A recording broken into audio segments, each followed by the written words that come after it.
Glória a Deus, aleluia. Como é bom, como é maravilhoso poder louvar o Senhor, podemos sentir a presença dEle nos louvores, e como é bom podermos derramar na presença dEle e adorá-lo e bendizê-lo. Agora chegou o momento de nós alimentarmos a nossa alma com a palavra do Senhor. Nós ficamos de dar continuidade naquilo que começamos a tratar no culto passado. No culto passado, nós lemos a parábola do fariseu e o publicano. E nós aprendemos algumas coisas sobre a oração. Nós entendemos que a oração, ela é adoração. E nós temos que ter as ferramentas corretas para uma boa oração. Nós vimos alguns pontos no culto passado que nos mostra que o fariseu, ao orar de si para si mesmo, ele estava prestando um culto a si mesmo. E nós aprendemos que muitas das vezes nós estamos diante de pessoas que amam isso. A igreja atual, algumas pessoas, elas amam fazer um culto para si mesmo. E hoje nessa noite nós vamos dar continuidade no ponto em que nós paramos, porque nós falamos que, embora o fariseu e o publicano estivessem num lugar de culto, eles estavam por motivos diferentes. Enquanto um estava no culto para se auto-adorar, o outro estava no culto para adorar a Deus. E essa é uma realidade que faz presente todos os cultos que nós participamos. Então nós vimos que havia uma pequena semelhança entre eles. Qual que era essa pequena semelhança? Era o lugar de culto. Era o lugar público. Era o lugar onde as pessoas vinham para adorar a Deus. Porém, havia uma grande diferença em estar no lugar de culto para adorar a Deus e estar no lugar de culto para se adorar, para se autopromover. Então Deus mostrou para nós, no último culto, e abriu o nosso entendimento, que havia uma pequena semelhança e uma grande diferença. Então hoje nessa noite eu quero continuar tratando desse assunto, porque eu falei que é importante para nós entendermos, para que nós possamos crescer na fé, crescer na graça, crescer no conhecimento, e assim nos tornarmos cristãos maduros. Assim nós podemos então alicerçar a nossa fé. Se você tem a sua Bíblia, seja ela no celular, em qualquer lugar, abra, leia a palavra de Deus. Faça isso. Estar num culto sem a palavra de Deus é algo estranho. Então, Lucas capítulo 18, versículo 9 ao 14. Mais uma vez vamos relembrar o texto e vamos então prosseguir dessa pequena, porém grande diferença entre esse fariseu e esse publicano. A palavra de Deus em Lucas 18, versículo 9 em diante, diz assim: propôs também esta parábola a alguns que confiavam em si mesmos, por se considerarem e desprezavam os outros.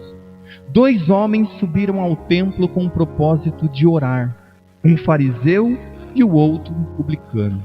O fariseu, posto em pé, orava de si para si mesmo desta forma: ó Deus, graças te dou, porque não sou como os demais homens, roubadores, injustos e adúlteros, nem ainda como este publicano. Jejuo 2 vezes por semana e dou dízimo de tudo quanto ganho. O publicano, estando em pé, longe, não ousava nem ainda levantar os olhos ao céu, mas batia no peito, dizendo: ó Deus, sê propício a mim, pecador. Digo-vos que este desceu justificado para sua casa, e não aquele, porque todo o que se exalta será humilhado, mas o que se humilha será exaltado. Então, amados, nós vimos no culto passado que havia então essa pequena semelhança e essa grande diferença ao mesmo tempo entre esses dois. E então nós podemos ver esse contraste. Isso é importante, pois na parábola de Jesus, a semelhança existe entre o fariseu, a semelhança existente aqui entre o fariseu e o publicano ficava apenas na consciência religiosa de ambos. A partir do versículo 11, amados, tem início uma bifurcação na atividade adorativa deles, naquilo que eles prestavam de adoração a Deus. E essa bifurcação está diante de nós todos os dias que viemos aqui prestar culto. Todas as vezes que você vem a um lugar de culto, isso está acontecendo com você. Existe essa bifurcação. Existe essa pequena semelhança e essa grande semelhança, essa grande diferença.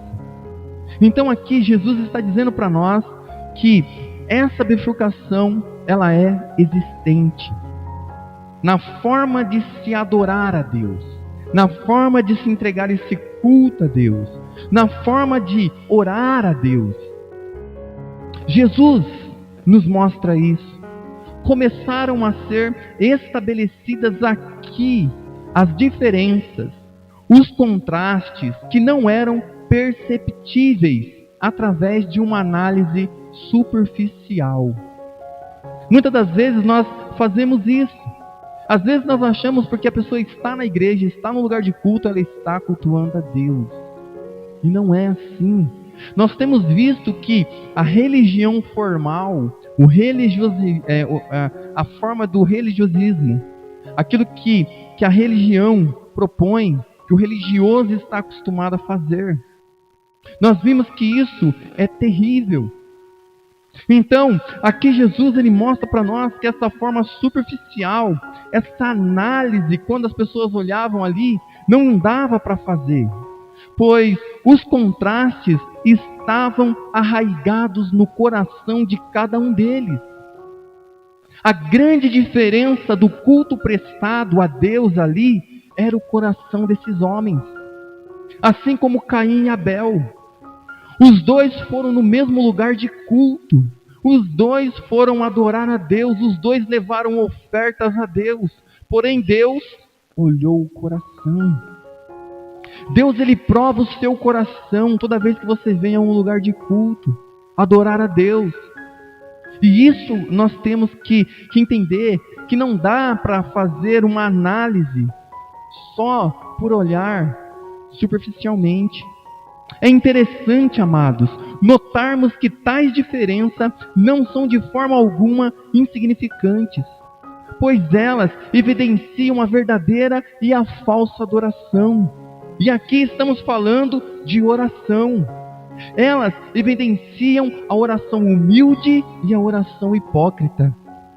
O simples fato de ambos terem se dirigido para o templo não nos ajuda muito, de forma que os contrastes podem ser percebidos em dois níveis aqui diante de nós. A postura de ambos na adoração é o primeiro contraste. O versículo 11, amados, assim como o versículo 13, nos informa que o fariseu e o publicano, ambos estavam de pé, pois era a posição costumeira para a oração. Entretanto, o motivo disso não se limitava unicamente ao cumprimento ritualístico do culto, voltado para uma posição específica. A motivação pela qual o fariseu estava de pé pode ser compreendida a partir da leitura das palavras de Jesus, registradas em Mateus, capítulo 6, versículo 5, que diz assim: E quando orardes, não sereis como os hipócritas, porque gostam de orar de pé nas sinagogas e nos cantos da praça, para serem vistos pelos homens. Amados, Deve ser salientado aqui, meus amados irmãos, que o templo era um lugar bem mais destacado do que as sinagogas. Sim, e as esquinas da praça também. Isso o levava a orar de pé. Então, ele sabia, o fariseu, que essa era uma posição de mostrar para os demais que ele era um homem religioso, que ele orava mais do que os outros, que a oração dele era mais fervorosa, que a oração dele era mais impactante. E nós conhecemos pessoas assim.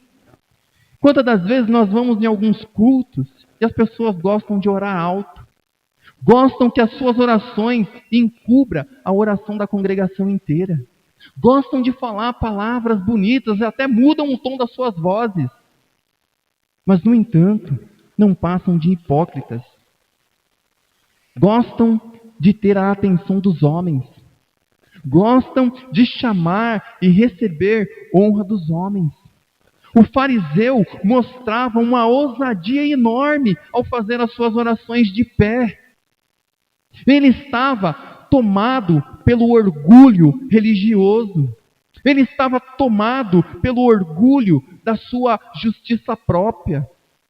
Ele estava ali tomado pelo orgulho da sua religiosidade.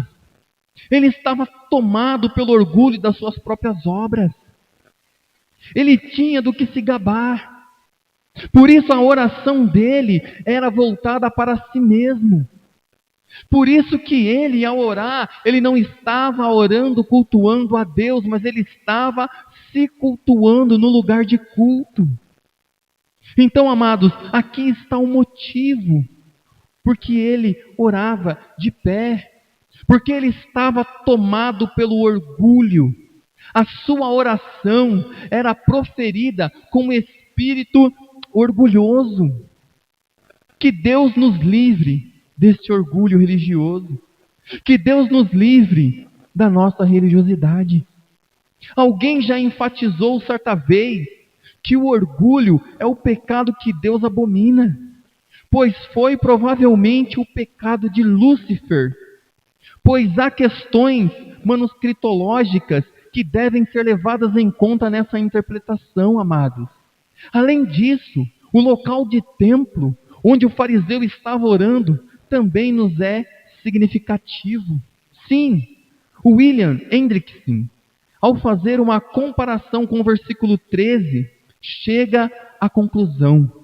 O fariseu orava o mais próximo possível do santuário real, com seu lugar santo e o santo dos santos. Lá estava o fariseu, num lugar, amados, totalmente estratégico, onde ele poderia ser visto e ouvido pelas demais pessoas. Os fariseus, amados, eram considerados pelos seus compatriotas como homens extremamente piedosos. E para manter essa boa imagem piedosa, era mister um local provido de uma boa visualização para serem vistos em atitude de oração. Tudo o que eles queriam era se mostrar para autenticar a sua autoimagem. Então veja que o que eles estavam fazendo.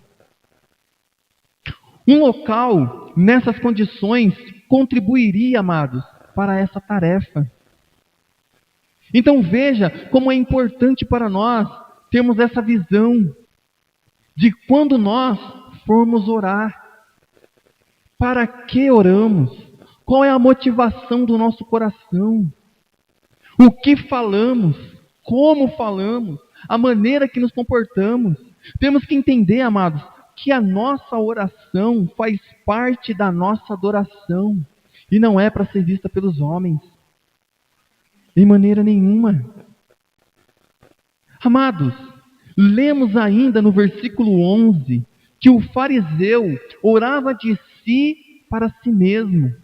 No templo, amados, o fariseu olhava para o céu e orava a respeito da sua própria justiça. Isso é estranho. Você ir até Deus para se auto-vangloriar. Tem pessoas que são assim. Senhor, nas suas orações, olha como eu estou. Olha o meu esforço. Olha o quanto eu estou sendo produtivo. Olha como eu estou sendo agora participante dos cultos. Olha como eu estou dando oferta. Olha como eu estou jejuando agora, Senhor. Como é que essas coisas estão acontecendo? Eles gostam de ir até Cristo, mas fazer como o fariseu, olharem para si mesmo e depositarem diante de Deus as suas qualidades, os seus esforços, a sua performance. Aqui nós devemos aprender, amados, que a oração é um lugar de humilhação. A oração é um lugar de quebrantamento. A oração é um lugar onde você chega de mãos vazias e fica satisfeito se Deus estender e colocar algo em suas mãos. Então veja, olha aqui o que o fariseu estava fazendo. Ele estava olhando para o céu, mas orava a respeito de si mesmo. O verbo, amado, empregado no texto, no grego, indica algo que ele fazia em prol de si mesmo. Assim sendo, a melhor tradução seria que o fariseu dava graças a si mesmo. É estranho isso. Ele olhava, ele orava, fazendo elogios à sua própria pessoa. Quantas das vezes nós vemos pessoas assim? Ao orarem, se colocam num pedestal diante de Deus. Orgulhava-se da sua integridade moral. O fariseu, ele sentia um grande prazer nas suas obras. E queria, com as suas obras, impressionar a Deus. Mas a única obra que impressiona a Deus realmente é a obra do seu Filho Jesus lá na cruz. Por nós, em nosso favor. Então, amados, veja o que ele fazia. Ele tinha um orgulho de si mesmo, ele dava graças, ele se promovia. Ele tecia elogios à sua própria pessoa, à sua moral. O seu orgulho o levava a dar graças a si mesmo. Matthew Henry, ao comentar essa passagem, diz que dessa forma o fariseu orgulhoso, como era, não podia pensar corretamente sobre oração. E hoje, nessa noite, tudo que nós queremos é pensar corretamente sobre oração.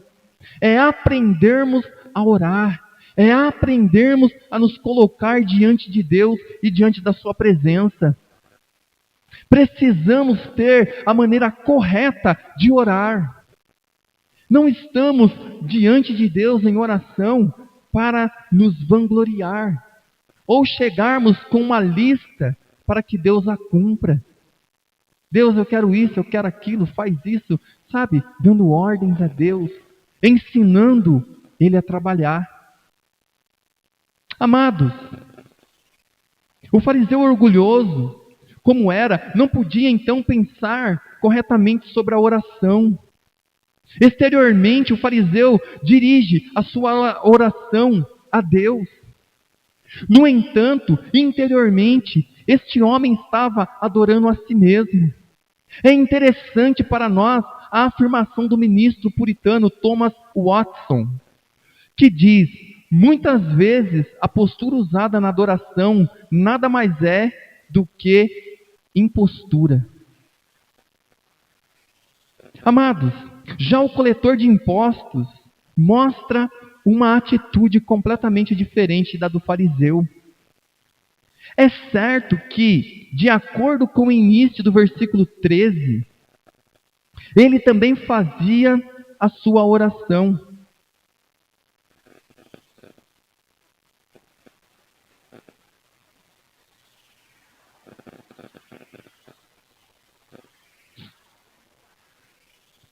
Ele também fazia a sua oração de pé. Este é mais um indicador de que orar de pé era algo costumeiro naquela época. Entretanto, amados, devemos observar o restante do versículo. Jesus nos diz que o publicano se encontrava longe. Era costume dos publicanos não entrarem em uma sinagoga.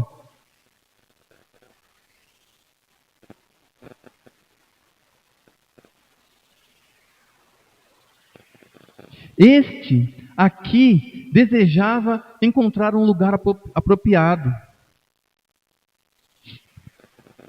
onde ele pudesse orar a Deus sem ser hostilizado pelos demais que estavam ali. Como também era judeu, ele tinha acesso, amado, ao pátio externo do templo e podia ir até lá na hora da oração, pela manhã ou à tarde. O desejo deste homem, amados, era encontrar um local onde pudesse permanecer afastado dos outros que se encontravam no templo.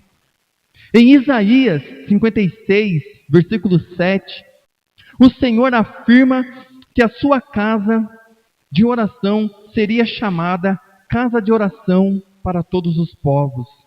O publicano, amados, foi ao templo porque este era designado para ser a casa de oração para todas as pessoas. Uma outra possibilidade para o publicano manter distância era a consciência que ele tinha da sua pecaminosidade e da sua malignidade. Ah, amados, como isso faz falta para nós. Como esse temor e essa realidade faz falta quando nós vamos nos colocar diante da presença de Deus.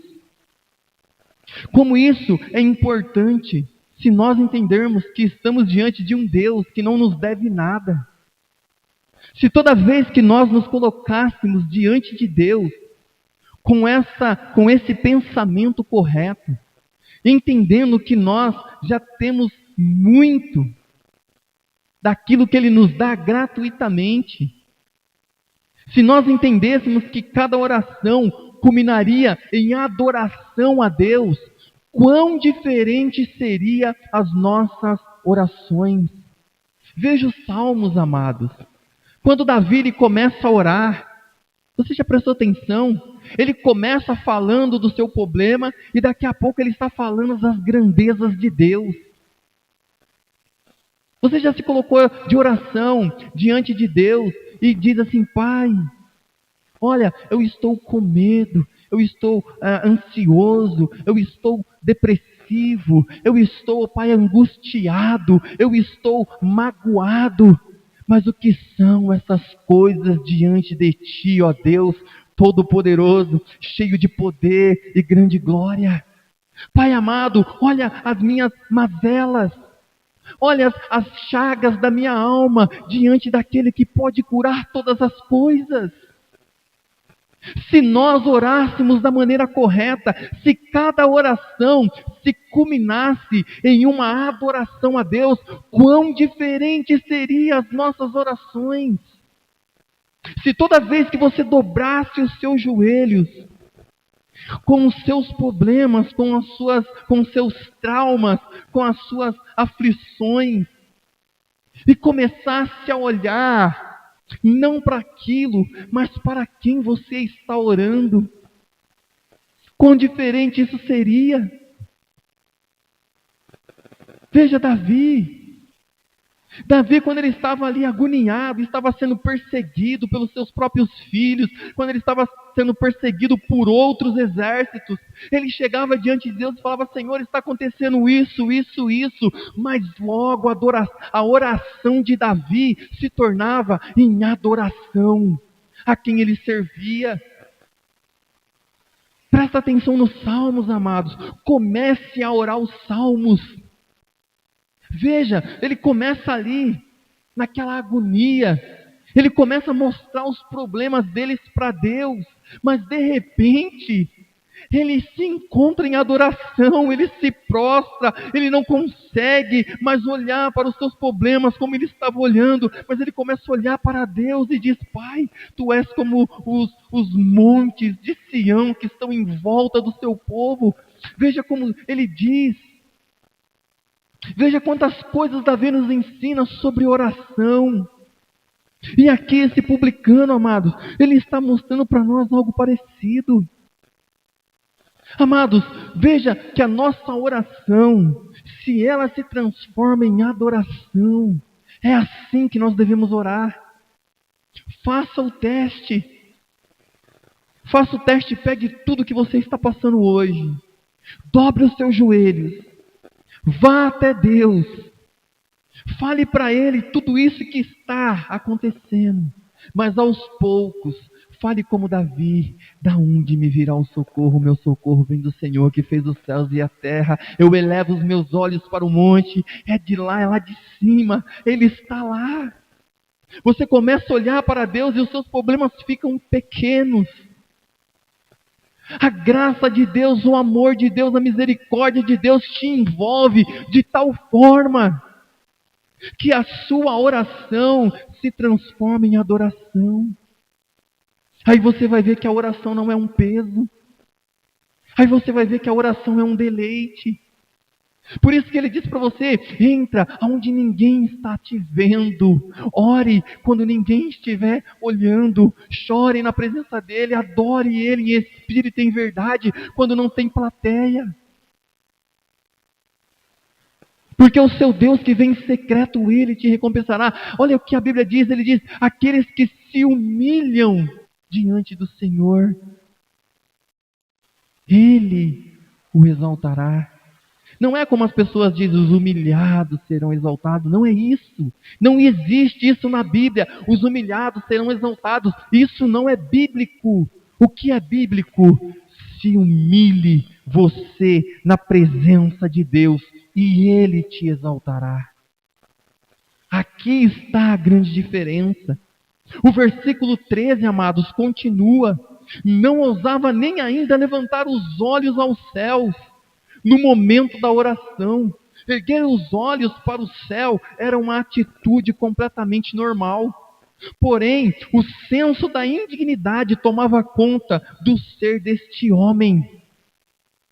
A consciência de: ai de mim, estou perdido, sou um pecador.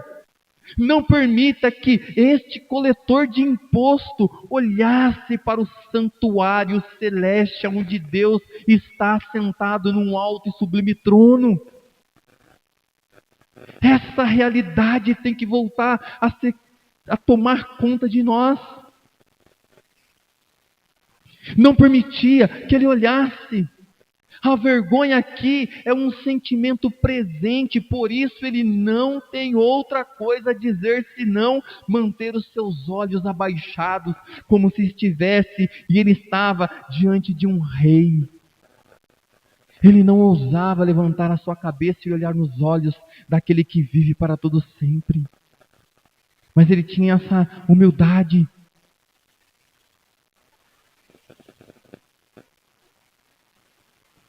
Ainda, amados, no que concerne a postura do publicano, o texto nos diz que ele batia no peito. O que nós podemos aprender dessa afirmação é que o publicano, amados, enfatizando a sua autoacusação, batia continuamente em seu peito. Este homem se encontrava em desespero total. Por isso, ele batia no seu peito, apontando para o lugar de onde ele tirava o meu tesouro. O publicano tomou conhecimento que o seu coração procedia em maus desígnios. Meus irmãos, devemos ainda atentar para o fato de que os contrastes observados entre esses dois homens não se limitava unicamente à postura de ambos. Vão mais além, são mais profundos, e nós precisamos sim olhar com mais atenção, aprender nessa noite. O segundo, amados, é o conteúdo da oração de ambos. Veja, o contraste perceptível entre o fariseu e o coletor de imposto não é estabelecido unicamente no âmbito da postura desses indivíduos. mas podem ser observadas também no que concerne o conteúdo das suas orações. Como nós falamos, aqui está toda a diferença. Como você ora? Como você se achega a Deus? O que você tem falado para Deus? Você agora, hoje, nessa noite, está entendendo mais do que nunca que a oração faz parte de adoração, faz parte de se render diante de Deus, faz parte de você chegar para Deus e falar: sim, Pai. Chorar na presença dEle, falar das suas dores, falar dos seus problemas, lançar tudo, mas começar aos poucos, tirar os olhos e ver a grandeza desse Deus a quem você está orando. E começar a dizer para Ele: olha, está acontecendo isso, mas o Senhor é maior do que isso, assim, assim, assim. Começa a adorar a Deus na oração. Você vai ver como isso faz toda a diferença. Não chegue diante de Deus para falar de si mesmo, da sua dor, da sua postura. Não fale dos seus problemas como eles fossem os maiores do mundo. Olhe para Cristo, orando. Ele chegou e disse: Pai, se possível, passa de mim esse cálice. Mas em seguida ele diz: contudo, seja feita a tua vontade, porque a tua vontade é perfeita, boa e agradável. Ainda que a sua vontade seja a minha morte em uma cruz, em um madeiro. Eu sei que isso é o mais importante, é isso que te glorifica, ó Pai. Contudo, a única coisa que nós devemos entender é: me faça ver a sua glória em meio ao meu sofrimento, em meio à tormenta que se faz à minha volta. Por isso é importante, amados, nós entendermos. Amados, algo igualmente interessante que deve ser mencionado é que quando a postura, como conteúdo de cada oração, são evidências externas daquilo que está alojado no fundo do coração. Por isso nós temos que olhar para o conteúdo da oração desses dois homens. Devemos, amados, entender então que a oração deles são evidenciadas, são evidências externas daquilo que está alojado no coração do homem. Pois bem sabemos que a boca só fala daquilo que o coração está cheio.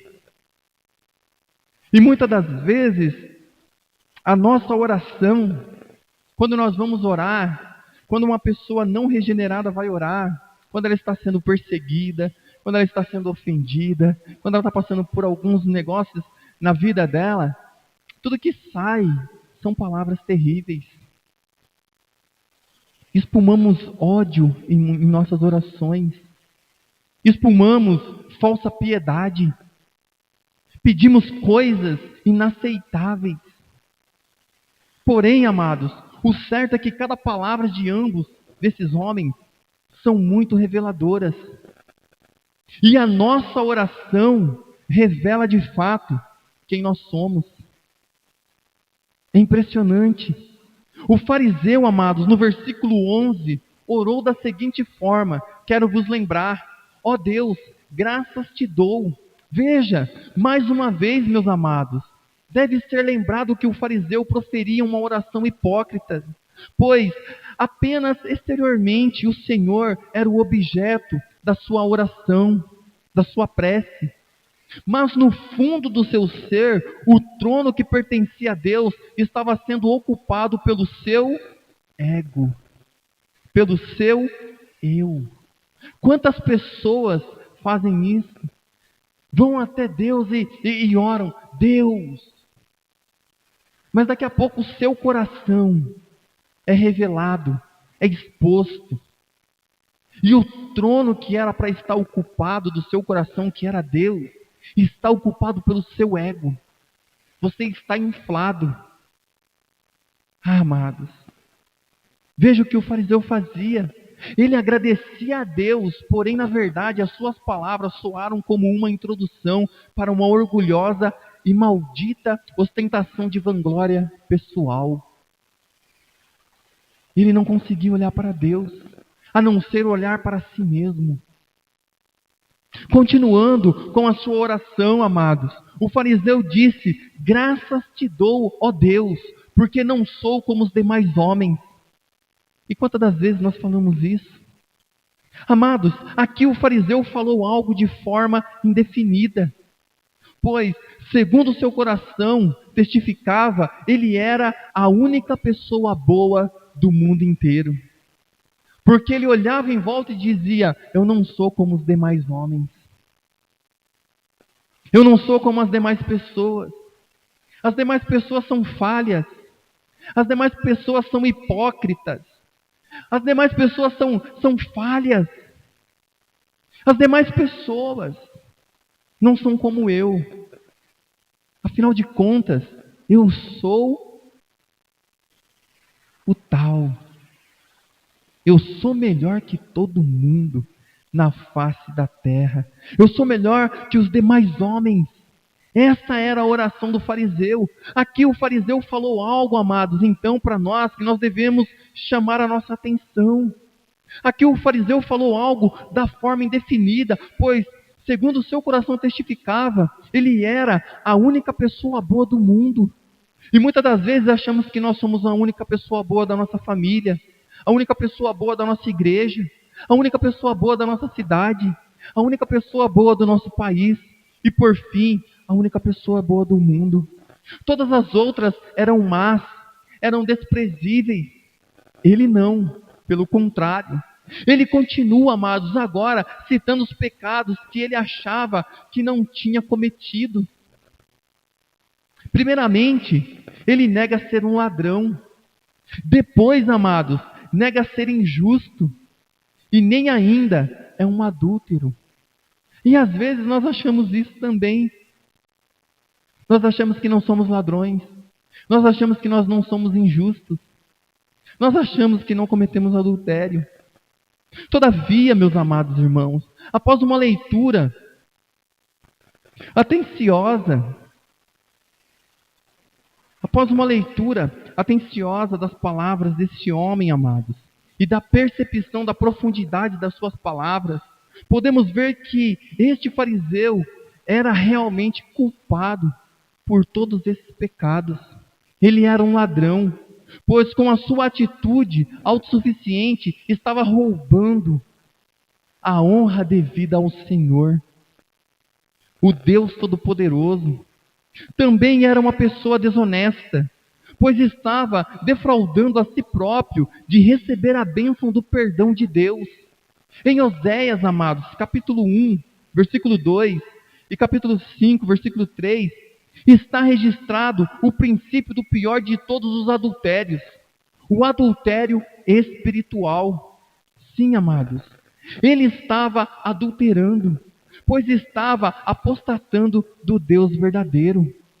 Não contente com a jactância e o orgulho demonstrado até aqui, o fariseu no final do versículo 11 contrasta a sua justiça com a do publicano, que também estava no templo. Amados, nem ainda como este publicano, o fariseu diz. O fariseu aproveita a oportunidade de ter ali na sua frente um exemplo concreto daquilo que ele afirmava não ser. Ele olhava e falava: eu não sou como ele. Ele deu vários exemplos. Então, passa a fazer um julgamento indiscriminado. Ele se referiu ao publicano de forma negativa, amados. O princípio era que aquilo que ele não era estava ali, ao seu lado, na sua frente, para reforçar a sua auto-justificação. Então veja quantas coisas nós podemos aprender hoje nessa noite com uma oração verdadeira que se transforma em adoração a Deus, com uma que não é direcionada a Deus. Amados, um exemplo do espírito farisaico pode ser percebido em uma oração proferida pelo rabino Ben Hakana, mais ou menos no ano 70 depois de Cristo, e registrada pelo Dr. Simon. Graças te dou, ele diz, ó Senhor meu Deus, que me tens dado a minha porção, como aqueles que se assentam na casa do conhecimento, e não tens colocado a minha porção como aqueles que se assentam nas esquinas. Porque eu me levanto cedo por causa da palavra da Torá, e eles se levantam cedo por causa das conversas frívolas. Eu trabalho e eles trabalham, porém eu trabalho e recebo a minha recompensa. Eu corro e eles correm também, porém eu corro para a vida do mundo futuro, e eles correm para a destruição. Amados, no versículo 12, o fariseu passa a mencionar algo, aquilo que de positivo que ele praticava. Ele dizia: jejuo 2 vezes por semana e dou dízimo de tudo quanto ganho. No pensamento dele, poder ser encontrada a ideia de pensamento que teve aceitação durante a Idade Média na Igreja Romana, onde a sua justiça excedia qualquer falta porventura cometida. Ora, ele não estava fazendo bem mais do que a lei de Moisés exigia. Em Levíticos 16, 29, está escrito, amados: isso vos será por estatuto perpétuo. No 7º mês afligirei a vossa alma, e nenhuma obra fareis, porque naquele dia se fará expiação por vós. A lei prescrevia apenas um dia para se fazer jejum, o dia da expiação. Deuteronômio 14, 22 determina o dízimo de todo o fruto das sementes, do cereal, do vinho e do azeite. Todavia, o fariseu, mais uma vez, transcendia o determinado pela lei, ao dizimar até das ervas do seu jardim. Em oposição ao fariseu, meus irmãos, o publicano estava consciente dos seus pecados. Como consequência, a atitude desse foi unicamente a de confessar a sua pecaminosidade. Coletor de imposto, nada tinha do que se vangloriar, nada tinha do que se orgulhar. O seu espírito se encontrava contristado de tal forma que ele não conseguia pôr em ordem as palavras na oração. Na estrutura da oração do publicano, podemos perceber a ausência de palavras de louvor e de gratidão. Mas o fato é que o peso da sua iniquidade era enorme e o oprimia. A única frase que este homem conseguiu articular diante de Deus foi: ó Deus, sê propício a mim, pecador. Em antítese, a atitude do fariseu, o publicano nada apresentou, não se auto-justificou, não fez de Deus o seu devedor, nem exigiu nada dele como recompensa. E muitas das vezes nós fazemos isso. O sentimento expresso nas palavras dele é semelhante ao expresso nas palavras do apóstolo Paulo, em 1 Timóteo 1,15, que diz: Cristo Jesus veio ao mundo para salvar os pecadores, dos quais eu sou o principal. O publicano, amados, se voltava unicamente para a misericórdia do Senhor, pois ele tinha conhecido que só assim a sua memória não seria extirpada da terra. Amados, quantas coisas mais poderíamos falar, quantas coisas mais poderíamos hoje nessa noite meditar, pois o verbo empregado na oração para ser propício pode ser também traduzido como: seja removido a tua ira de mim. Olha a oração de um e olha a oração do outro. A convicção de pecados fez o publicano reconhecer aquilo que ele merecia da parte de Deus. O publicano ligeiramente se assemelha novamente ao fariseu, no sentido que ele também se coloca como uma pessoa. Amados, diferente de todas as outras, porém, ele se considera o pior de todos os pecadores. Enquanto o fariseu achava que era o melhor, o publicano via a si mesmo como o pior. Então, amados, o que nós podemos aprender? Partindo do princípio de que toda ação produz uma reação, era de se esperar que as atitudes distintas desses dois homens produzissem resultados diferentes. Partindo do caráter sábio, santo e justo do Senhor nosso Deus, era inevitável que eventos complementares diferentes ocorressem nas vidas do fariseu e do coletor de imposto, o publicano. Pois Jesus finaliza a parábola dizendo que o publicano desceu justificado para sua casa. Amados, que hoje nessa noite nós possamos sair daqui com esse sentimento, que Deus também possa nos justificar, que nós possamos sair daqui com essa finalização das palavras de Deus. Jesus, ao assumir a sua o publicano ali, quando ele assumiu a sua malignidade, o seu pecado, este homem estava se declarando completamente inabilitado para seguir e para conseguir a sua salvação por si só. Ao confessar que defraudava o seu próximo, roubava os seus irmãos, e isso se opondo à santidade do Senhor, o publicano estava consciente da sua realidade espiritual. Ele estava consciente de que estava perdido. Isso nos remete, amados, ao sentimento do profeta Isaías, quando este contemplou a glória do Senhor. A sua oração se assemelhou à expressão de Isaías: ai de mim, estou perdido, sou um pecador. Amados, o emocionante é que foi a sua humildade, a sua humilde oração que foi aceita pelo Senhor.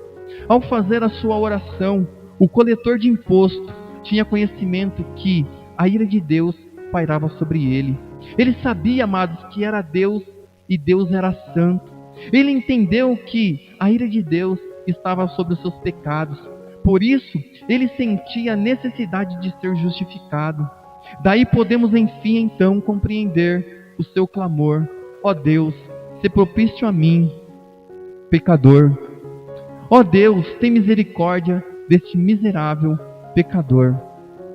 E essas palavras possam então hoje nessa noite ter nos ensinado, amados, esse princípio maravilhoso, que Deus ouviu e respondeu ao grito angustiado daquele pecador. Que essa noite nós podemos entender isso, que Deus entendeu que sofria aquele publicano de uma intensa agonia espiritual. A oração do publicano, amados, foi muito simples, desprovida de qualquer formalidade. Foi uma oração sincera, feita por um coração pobre de qualquer mérito pessoal.